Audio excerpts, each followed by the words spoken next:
ሙሴ ሲያገለግል ምን አደረገ? የሆነ ጊዜ 40 ቀን ጾሙና ጸልዮ ሲወርድ ጣዖት እያመለኩ ነው። ሲሰብረው መሬት ተሰንጥቃ ማአት ሰው ወደ ጥልቅ ገባ፣ ወደ ሲኦል ገባ ከነነብሱ። ምን ግን እንደሱ አይነት የዋህ ሰው የለም በምድር ላይ ብሎታል እግዚአብሔር። የሆነ ጊዜ ደግሞ ውሃ ካልሰጠን እንመለስ አሉት። ምግብ ካልሰጠን ምናምን ምግብ አረ እነዚህ ሰዎች ጨቀጨቁኝ ይላል እግዚአብሔር። ደግሞ ይሰጣቸዋል ስጋ።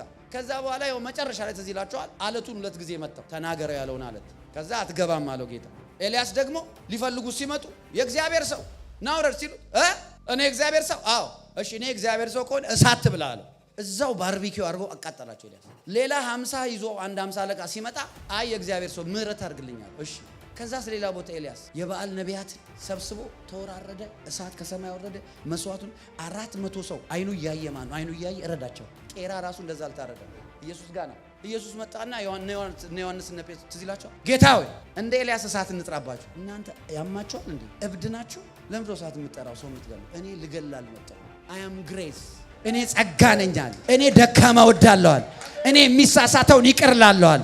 እኔ ኃጢአተኛውን ላድን የመጣሁት አለ። አየ ግሬስ ሲገባ ኢየሱስ ገብቷል ማለት ነው። ኢየሱስ ገባህ ማለት ደግሞ ኢየሱስ የሆነውን ነገር ሁሉ መሆን ትጀምራለህ።